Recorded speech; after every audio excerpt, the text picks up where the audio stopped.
नमस्कार दोस्तों, मरवन classes YouTube channel पर आपका स्वागत है। आज अपन इतिहास का ही पार्ट में अपने जो विदेशी आक्रमणकारी जातियाँ आई थी भारत में, उसी के अंतर्गत हिंद पार्थियन यानी कि पहल या वहल्लव वंश, इसके बारे में अपन अध्ययन करेंगे। उससे पहले मैं ये बता दूं कि आपको जो विदेशी आक्रमणकारी आए थे, पहले यूनानियों के बाद आए शक के बाद आए थे पहलव यानी कि हिंद पार्थियन। पहलव के बाद आए थे कौन आए? कुषाण। तो ये क्रम आया था। इस क्रम के अनुसार ये विदेशी आक्रमण यानी कि यूनानी यवन जो यूनानियों को बोला गया था, हिंदी यवन यानी कि यूनानी आए थे। यूनानी के बाद शक के बाद कौन आए? पहलव के बाद आए कौन? कुषाण। ऐसे इस क्रम में ये विदेशी आक्रमणकारी आए थे। तो अपन शक के बारे में पहले पढ़ चुके हैं। अपन दूसरा वीडियो ये लेते हैं, पहलव वंश। तो पहलव वंश ये कहाँ के निवासी थे? तो अब मैं एक मानचित्र बनाता हूँ। मध्य एशिया के अंतर्गत आते थे। ये भारत का मैं मानचित्र लेता हूँ।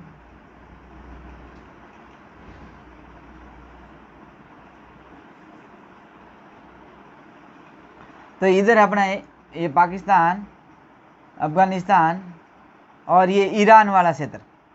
ये कौन सा क्षेत्र है? ईरान, बैक्टीरिया और ईरान। ये ईरान वाला क्षेत्र में को उस समय क्या बोला जाता था? ये अभी वर्तमान में क्या है? ईरान है। ईरान को उस समय क्या बोला गया था? पर्थिया। तो ये मूल रूप से मध्य एशिया, इसको बोले, इस वाले क्षेत्र को क्या बोला गया? मध्य एशिया। क्या बोला गया? मध्य एशिया। और मध्य एशिया में मूल निवासी स्थान था पर्थिया। ये मूल निवासी स्थान पर्थिया से क्या आए? ये मध्य एशिया यानी पर्थिया से आए। और ये पश्चिम उत्तर सीमा पर, भारत की पश्चिम उत्तर सीमा है, इस पर पश्चिम उत्तर सीमा से इन्होंने क्या किया? भारत पर आक्रमण किया। और ये पश्चिम उत्तर सीमा में ही अपना भारत में अपना प्रवेश किया था। तो इनका प्रथम शासक था वो माहुस था। यानी कि जो हिंदुस्तान में शासन स्थापित करने वाला पल्लव वंश का प्रथम शासक था वो था माहुस। यानी कि प्रथम शासक कौन था? माहुस। परंतु माहुस के बाद वास्तविक शासक था, वास्तविक संस्थापक।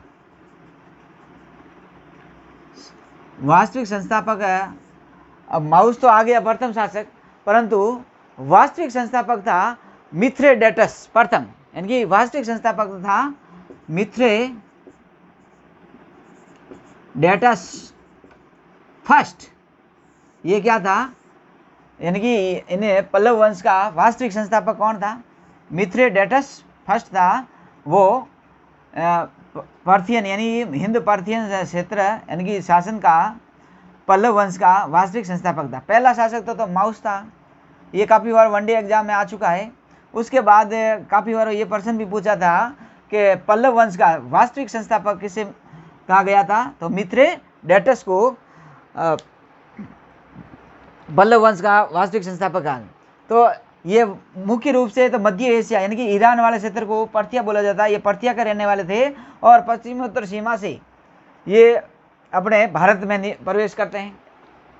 भारत में प्रवेश करने के बाद इनका प्रथम प्रवेश करने वाला शासक था माउस का बाद जो शासक हुए थे मिथ्रेडेटस फर्स्ट यानी कि वास्तविक संस्थापक था। ये मिथ्रेडेटस फर्स्ट ने ही क्या किया? ये जो शक आए थे उनसे पहले क्या आए थे? शक आए थे। शकों को क्या करता है? ये मिथ्रेडेटस हरा के भगा देता है और अपना साम्राज्य स्थापित कर देता है। ये क्या करता है? मिथ्रेडेटस क्या करेगा? इन शकों को क्या करेगा? हरा देगा और शकों को हराने के बाद अपना साम्राज्य स्थापित करेगा।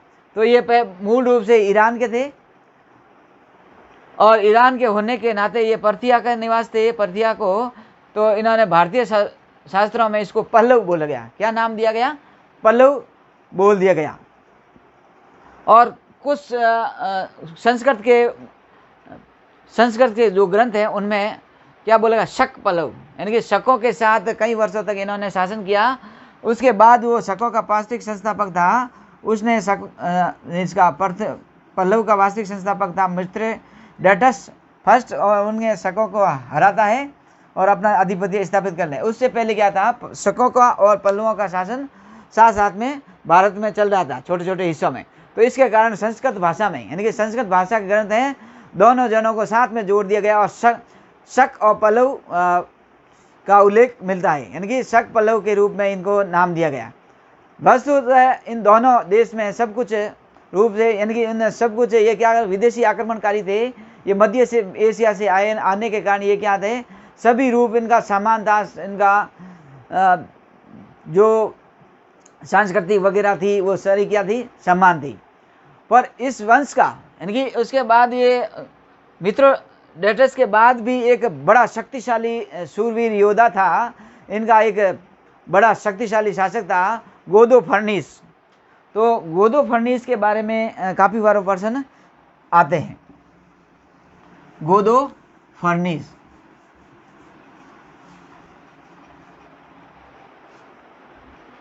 गोदोफर्निस,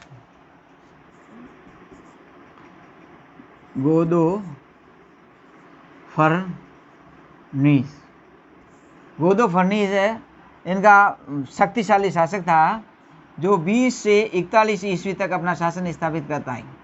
उनका शासन काल कब था, बड़ा शक्तिशाली गोदोफर्निस एक शक्तिशाली शासक था। अपना उसका शासन स्थापित हुआ था 20 ईस्वी से लगाकर 41 ईस्वी तक था। और इसके बारे में जो एक खरोष्ट लिपि में उत्कीर्ण है तख्ते बई, यानी कि खरोष्ट लिपि में खरोष्ट लिपि है, उसमें लिखा गया है तख्ते बही। खरोष्ट लिपि में एक तख्ते बही, खरोष्ट लिपि के अंतर्गत एक पुस्तक थी तख्ते बही, यानी कि खरोष्ट लिपि के अंतर्गत ही एक अभिलेख लिखा था, अभिलेख था, तख्ते बही अभिलेख। तख्ते बही अभिलेख में इसको क्या बोला गया था, गुदू, इसको तख्ते बही अभिलेख में क्या लिखा गया, गुदुवर, यानी कि गोदोफर्निस में खरोष्टी लिपि में लिखा गया एक अभिलेख तख्ते बही, और तख्ते बही में इसे क्या बोला गया, गुदुवर, क्या बोला गया, गुदुवर बोला गया। गुदुवर कहा गया था, जिसका पारसी में नाम होता बिंदकरण, बिंदफर्ण, फारसी में क्या नाम होता है, बिंदफर्ण। तो ये सारा गोदोवर्ण के बारे में ही मिलता अपने को जानकारी, गोदोफर्निस के बारे में ही। तो गोदोफर्निस का एक अभिलेख है, खरोष्ट लिपि का अभिलेख है। खरोष्ट लिपि वो होती है जो दाएं से बाएं की ओर लिखी जाती है। खरोष्ट लिपि वो होती है क्या, दाएं से बाएं, इधर से इधर लिखते हैं, उर्दू लिखते हैं ना, ऐसे खरोष्ट लिपि होती है जो दाएं से बाएं लिखी जाती है।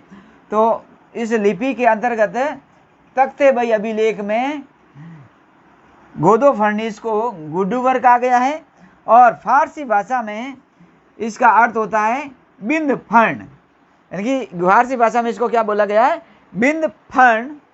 बिंदफर्ण का वास्तविक अर्थ होता है यश विजय।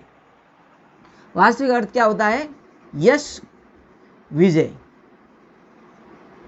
इसका वास्तविक अर्थ होता है यश विजय।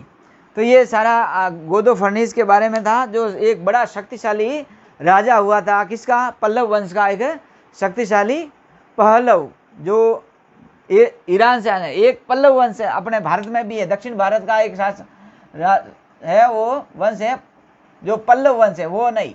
ये कहाँ से आए थे, चीन, अपने ईरान से आए थे, पर्थिया से आए थे, उसको बोला गया पहलव वंश, यानी कि या हिंद पार्थियन वंश।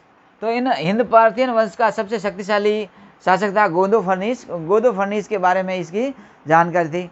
और गोदोफर्निस की अपनी इसकी राजधानी क्या थी, तो गोदोफर्निस की राजधानी तक्षशिला थी।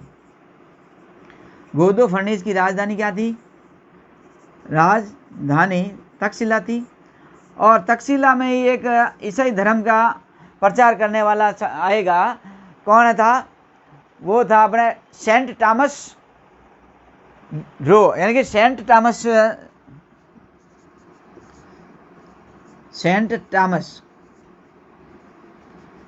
ये सेंट थॉमस कौन होता है? जो ईसाई धर्म का प्रचार करने के लिए, ईसाई धर्म का प्रचार करने के लिए कहाँ आएगा?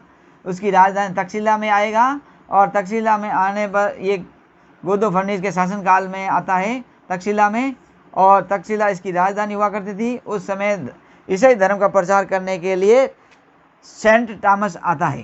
तो याद रखना है, गोदो फर्निस के शासनकाल में ईसाई धर्म का प्रचार करने का वाला कौन आता है? सेंट थॉमस आता है। उसके बाद पर्थियन राजाओं के सिक्के मिले थे, यानी कि उसके गोदो फर्निस के बाद उनका शासन क्या थे? जो उत्तराधिकारी थे वो कमज़ोर पड़ जाते हैं और इनकी धीरे धीरे क्या होती है? इनकी शक्ति समाप्त हो जाती है। और उसके बाद है क्या?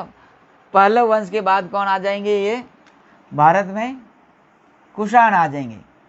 यूनानी, शक, पहलव के बाद कौन आ जाएंगे? कुषाण आ जाएंगे।